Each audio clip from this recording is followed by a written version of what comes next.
Long before France became the country we know today, the land was home to many different peoples. One of the most important groups was the Gauls. The Gauls were Celtic peoples who lived across a large area of Western Europe. Their territory included most of what is now France, as well as parts of Belgium, Switzerland, and northern Italy. The Gauls did not have one single king or government. Instead, they lived in different tribes, each with its own leaders and traditions. Some tribes traded with other peoples, while others sometimes fought against their neighbors. The Gauls were also skilled farmers, craftsmen, and warriors. They produced metal tools and weapons and traded goods such as wine and other products with neighboring regions. Then, in the 1st century BC, a powerful force arrived, Rome.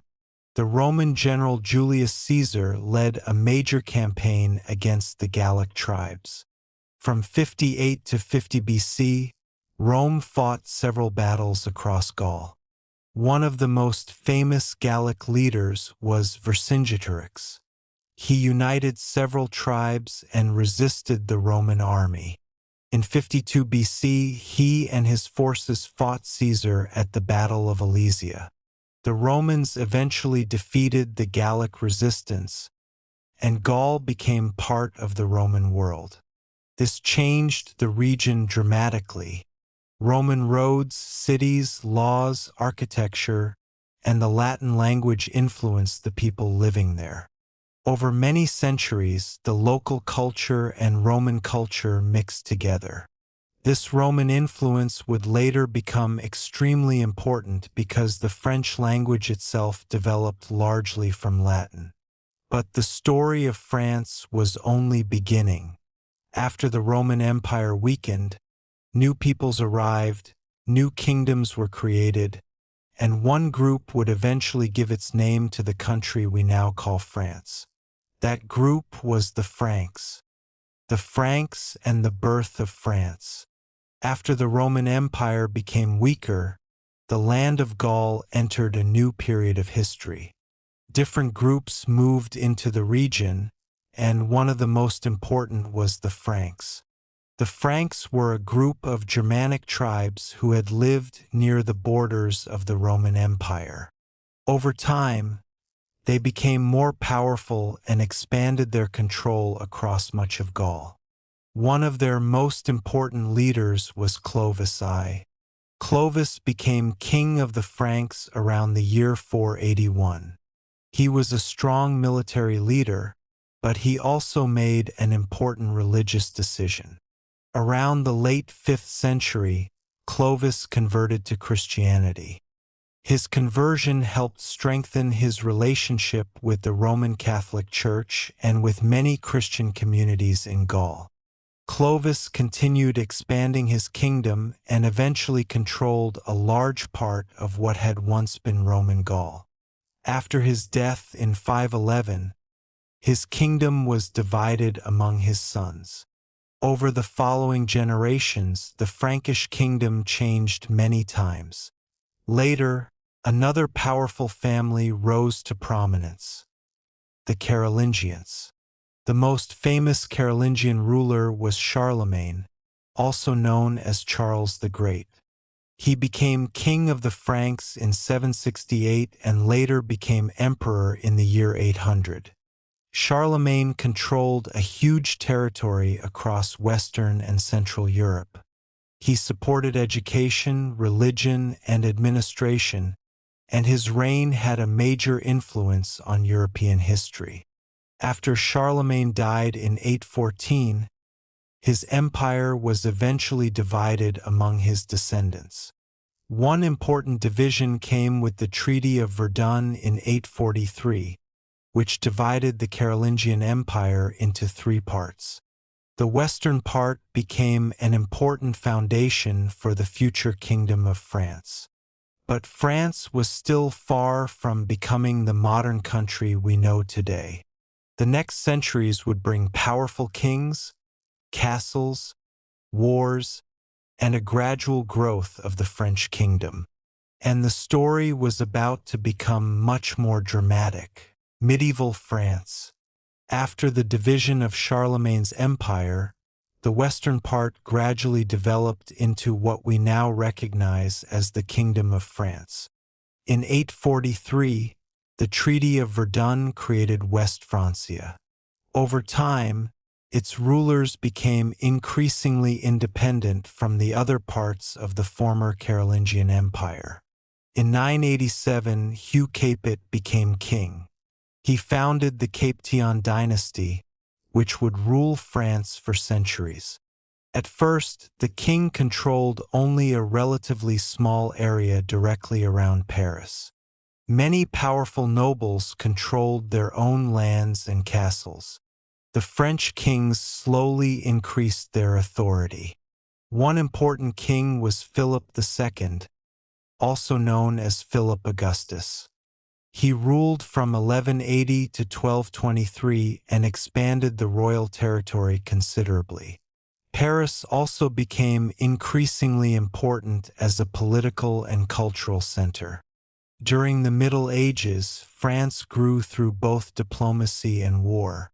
Castles were built across the country, towns expanded, and trade became increasingly important. But France also became involved in a long and difficult conflict with England, the Hundred Years' War. The conflict began in 1337 and lasted, with periods of fighting and peace, until 1453. The English won important battles during the war and controlled significant territories in France. Then a young French woman became one of the most famous figures in French history. Her name was Joan of Arc. Joan believed she had a mission to help France. In 1429, she supported the French army during the Siege of Orleans. Her role helped inspire French forces during an important period of the war. Although Joan was later captured and executed, she became a lasting symbol of French courage and national identity. By the end of the Hundred Years' War, the French monarchy had become much stronger, and England had lost most of its territories in France. The medieval period had transformed France. But the next era would bring new ideas, exploration, religious conflicts, powerful kings, and eventually one of the greatest revolutions in history, the French Renaissance and religious wars. After the Hundred Years' War, France entered a new period of growth and change. The monarchy became stronger, cities expanded, and French kings began to play a larger role in European politics.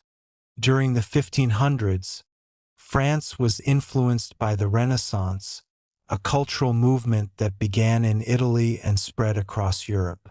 New ideas in art, science, literature, and education became increasingly important.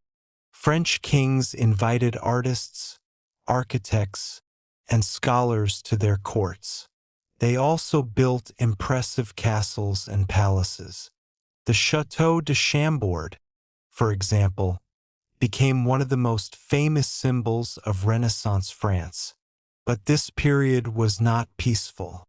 A major religious conflict developed between Catholics and Protestants, who were also called Huguenots in France. Tensions grew throughout the 16th century, eventually leading to a series of civil wars known as the French Wars of Religion.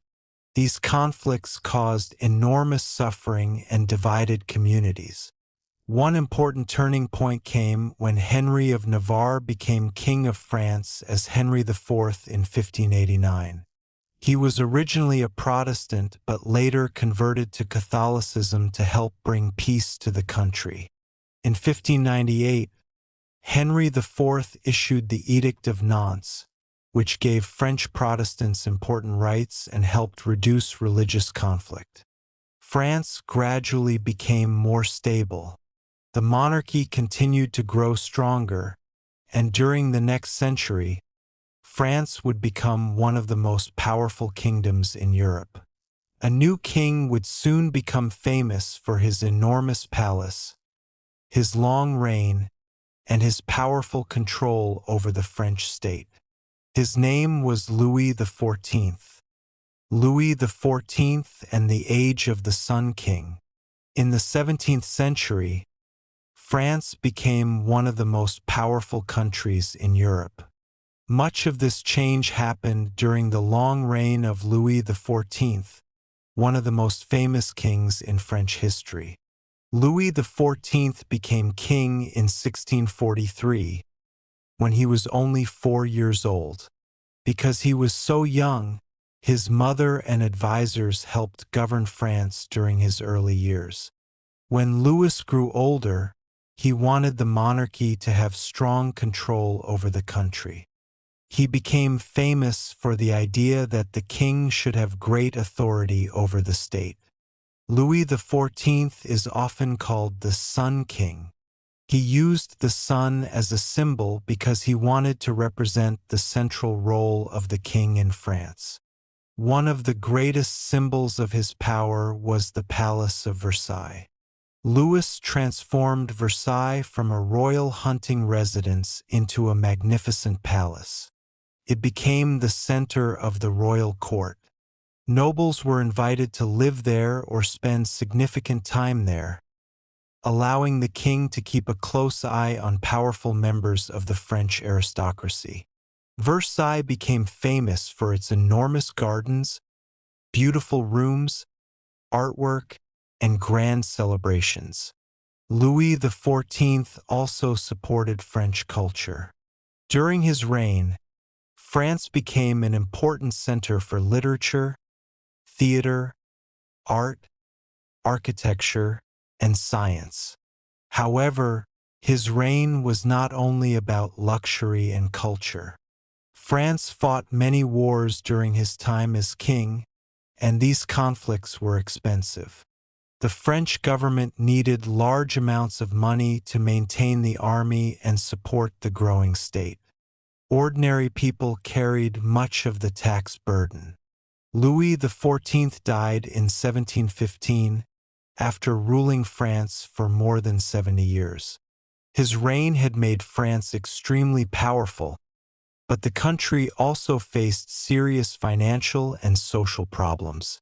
These problems would continue to grow in the following decades. Eventually, they would help create the conditions for one of the most important events in French history, the French Revolution. The French Revolution. By the late 18th century, France was facing serious problems. The country had spent a great deal of money on wars, including its support for the American Revolution. At the same time, the French government had large debts. Society was also divided into different groups with different rights and responsibilities. Many ordinary people faced heavy taxes and rising food prices, while members of privileged groups had important advantages. In 1789, the situation reached a critical point. King Louis XVI called a meeting of the Estates General to discuss the country's financial problems. Representatives of the Third Estate, which represented most of the population, demanded greater political influence. Soon, the political situation changed dramatically. On July 14, 1789, people in Paris attacked the Bastille, a fortress and prison that had become a powerful symbol of royal authority. The event became one of the most famous moments of the French Revolution. Across France, people demanded major political and social changes. The revolutionaries eventually ended the old system of absolute monarchy. In 1792, France was declared a republic, and Louis XVI was later executed in 1793. The revolution then entered a very violent period known as the Reign of Terror. Revolutionary leaders tried to protect the new government from its enemies, and thousands of people were executed. The revolution changed France forever. Ideas such as liberty, equality, and popular sovereignty became extremely important. The old political system was destroyed, and France entered a completely new chapter. But the revolution also created instability. After years of political conflict, France was ready for a strong leader who could restore order and build a powerful government. That leader was a young military officer who would soon become one of the most famous figures in European history, Napoleon Bonaparte. Napoleon Bonaparte. After the French Revolution, France was going through a period of political instability. Different governments tried to control the country, but none remained completely stable for long. During this difficult period, a young military officer became increasingly famous, Napoleon Bonaparte. Napoleon was born in Corsica in 1769. He joined the French army and quickly gained attention because of his military skills. In the 1790s, Napoleon won important battles and became a national hero. In 1799, he took political power in France and became first consul. Napoleon introduced important changes to the country. One of his most famous achievements was the Napoleonic Code, a system of laws that influenced legal systems in many countries. He also reorganized government institutions, strengthened the administration, and supported education. In 1804, Napoleon became Emperor of the French. Under his leadership, French armies conquered or controlled large parts of Europe. His military campaigns made France extremely powerful, but they also created many enemies. Napoleon eventually faced major difficulties. In 1812, he invaded Russia with a huge army. The campaign ended disastrously, and many of his soldiers did not return. European powers then united against France. Napoleon was forced to give up power in 1814 and was sent into exile. However, he returned to France in 1815 and briefly regained power. This period became known as the 100 Days. His final defeat came at the Battle of Waterloo in June 1815.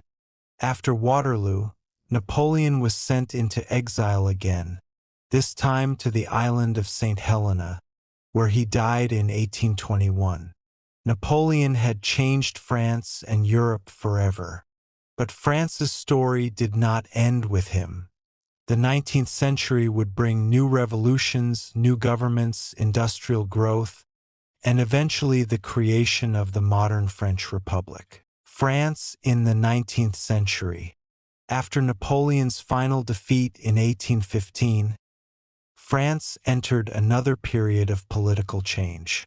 The country moved between different forms of government, including monarchies and republics.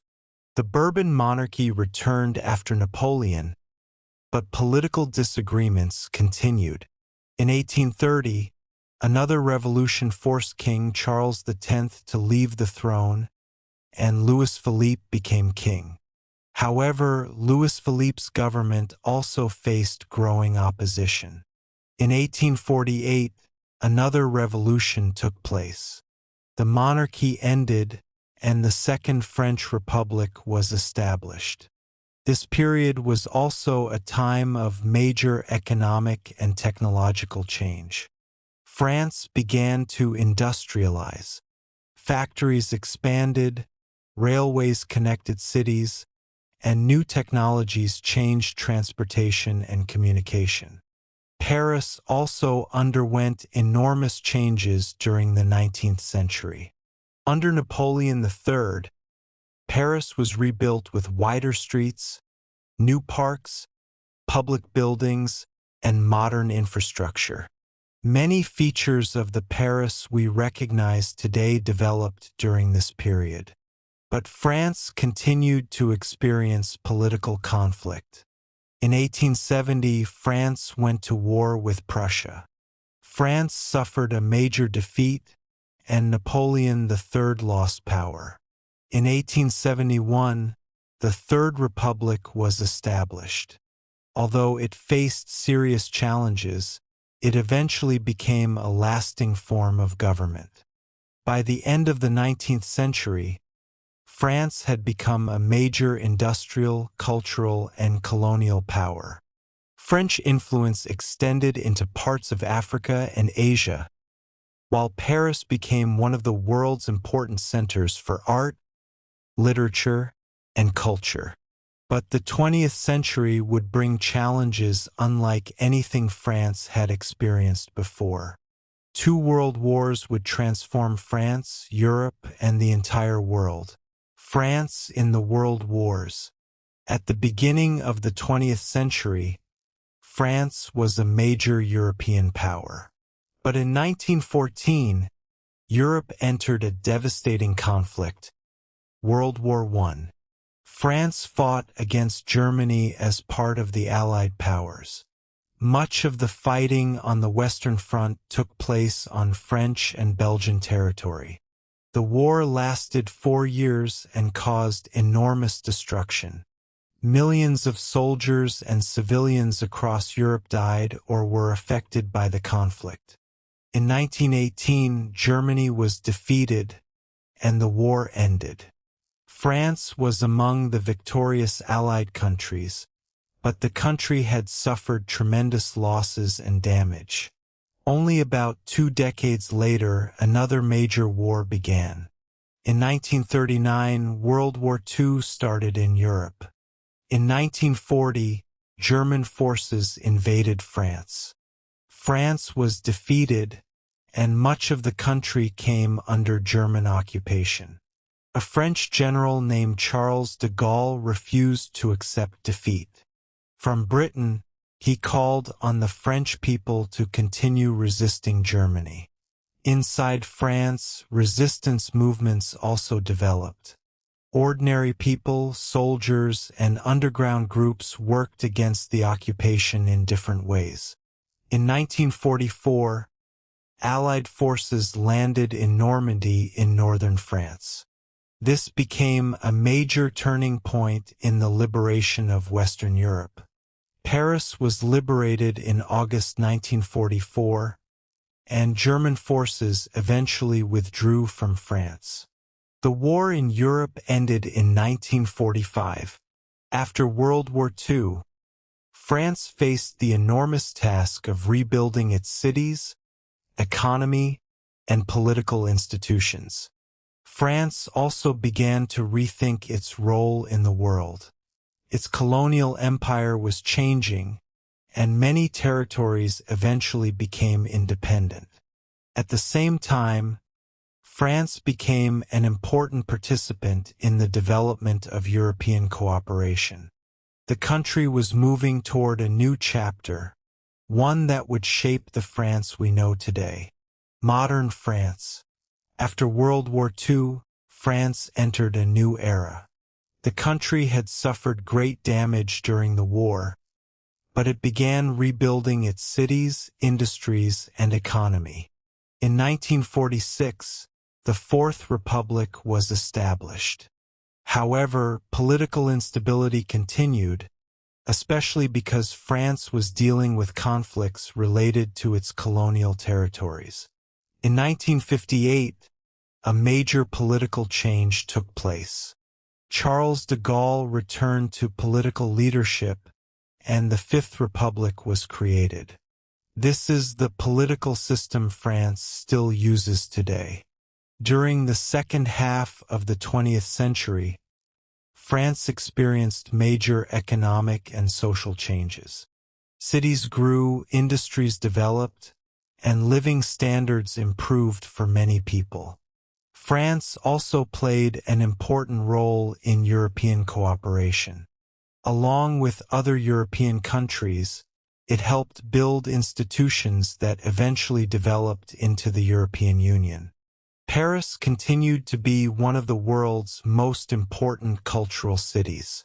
French art, fashion, food, literature, cinema, and architecture became popular around the world.